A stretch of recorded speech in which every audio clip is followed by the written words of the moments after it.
بسم اللہ الرحمن الرحیم۔ دعا کب اور کہاں مانگنی ہے، تلاش کرو، زمانے کو تلاش کرو۔ اغتنموا خمسۃ عند خمسۃ مواطن، اپنی دعاؤں کو 5 جگہوں پر غنیمت جانو۔ اغتنموا الدعاء عند خمسۃ مواطن، 5 جگہوں پر اپنی دعاؤں کو غنیمت مانو۔ عند نزول الغیث، جب بارش برس رہی ہو تو اللہ کی بارگاہ میں ہاتھ اٹھا لیا کرو، اس لیے کہ اللہ رحمت نازل کر رہا ہے۔ اس رحمت پروردگار کے ساتھ تمہاری دعاؤں کی قبولیت بھی آسان ہو جائے گی۔ نبی فرما رہے ہیں، حدیث سنیے، یہ کون سی جگہیں ہیں؟ یہ میں زمان کی بات کر رہا ہوں۔ زمان، کون کون سے زمانوں میں، کون کون سے لمحات میں، کون کون سے وقتوں میں اپنی دعاؤں کو غنیمت جانو۔ عند نزول الغیث، جب بارش برسے۔ عند الاذان، جب اذان ہو رہی ہو، جب اذان ہو رہی ہو۔ اس کا مطلب یہ ہے کہ اذان ہماری دعاؤں کی قبولیت کا بہترین ذریعہ ہے۔ جب اذان پر دعا قبول ہوتی ہے تو نماز پر قبولیت کا کیا درجہ ہوگا؟ اور بات اذان کی ہو رہی ہے، بات اذان کی ہو رہی ہے۔ جملہ محسوس کریں گے، دربار شام میں امام سجاد کا خطبہ روکنے کے لیے جنہوں نے اذان دی تھی ان کی نیت خراب تھی، اس کے بعد بھی امام رک گئے۔ لیکن جو ہمارے محلوں میں اذانیں ہوتی ہیں ان کی نیت خراب نہیں ہوتی کہ آپ کی مجلس کو روکیں، تو بدرجہ اولیٰ ہمیں اپنی مجلس کو روکنا ہوگا اور ہمیں ان اذانوں کا احترام کرنا ہوگا۔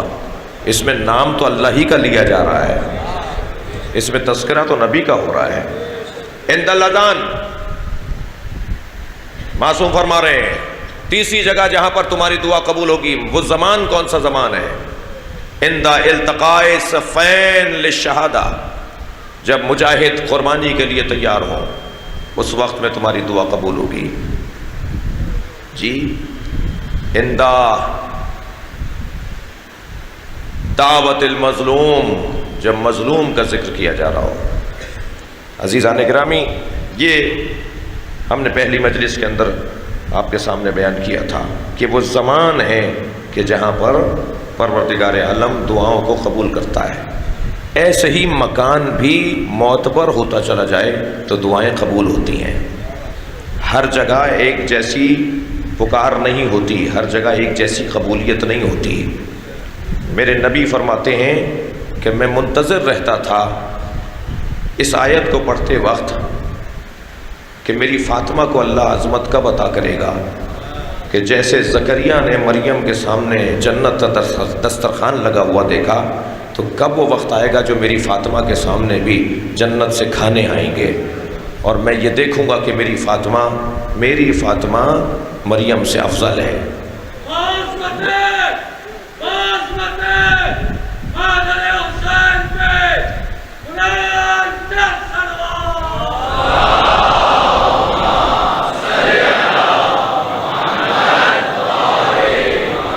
تو وہ مرحلہ تھا کہ جب حضرت امیر المومنین کے گھر اصحاب رسول کھانا کھانے پہنچے تھے۔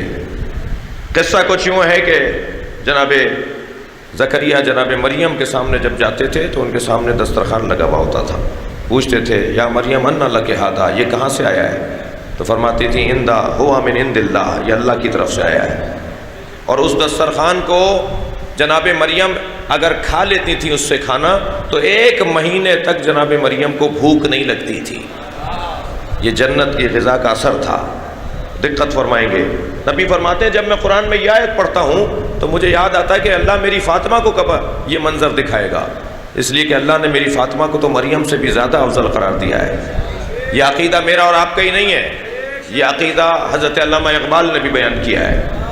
مریم از یک نسبت عیسیٰ عزیز، مریم ایک نسبت عیسیٰ کی وجہ سے صاحب عزت ہیں، اسہ نسبت حضرت زہرا عزیز، اور 3 نسبتوں کی وجہ سے حضرت زہرا کو اللہ نے عزت دی ہے۔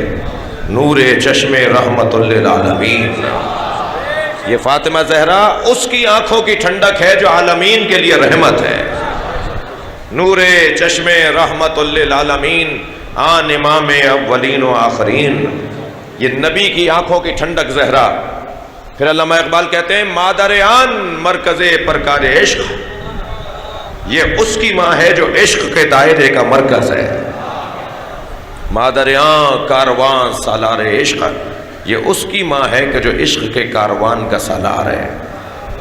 پھر فرماتے ہیں بانو آن تاجدار حل عطا، یہ اس کی زوجہ ہے جس کے سر پہ حل عطا کا تاج لگا ہوا ہے. مرتضیٰ مشکل کشا شیر خدا، یہ مرتضیٰ مشکل کشا شیر خدا کی زوجہ ہے. پھر فرماتے ہیں مزرعِ تسلیم را حاصل بطول، نبی مکرم کی زندگی بھر کی عبادتوں کے نتیجے کو فاطمہ کہا جاتا ہے. اقبال فرما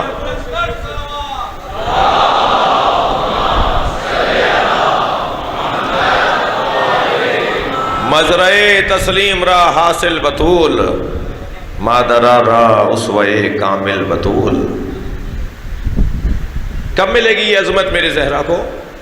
مولا علی کے دروازے پہ اصحاب تشریف فرمائے، یا علی ہم آپ کے یہاں کھانا کھانے آئے. کھانا گھر میں نہیں تھا، مگر جب جناب زہرا کی خدمت میں پہنچے تو کیا دیکھا؟ دسترخوان لگا ہوا ہے. پوچھا یہ کہاں سے آیا ہے؟ فرمایا ہوا من عند اللہ، یہ اللہ کی طرف سے آیا ہے. نبی مکرم کو جا کے مولا علی نے خبر دی. نبی نے آ کے دسترخوان کو دیکھا، فرمایا ھذہ جفنۃ التی یاکل منھا القائم، یہی وہ دسترخوان ہے جس سے ہمارا مہدی کھانا کھائے گا.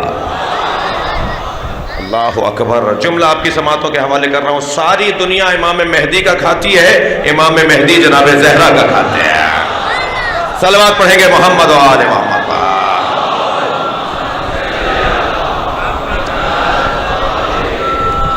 مکان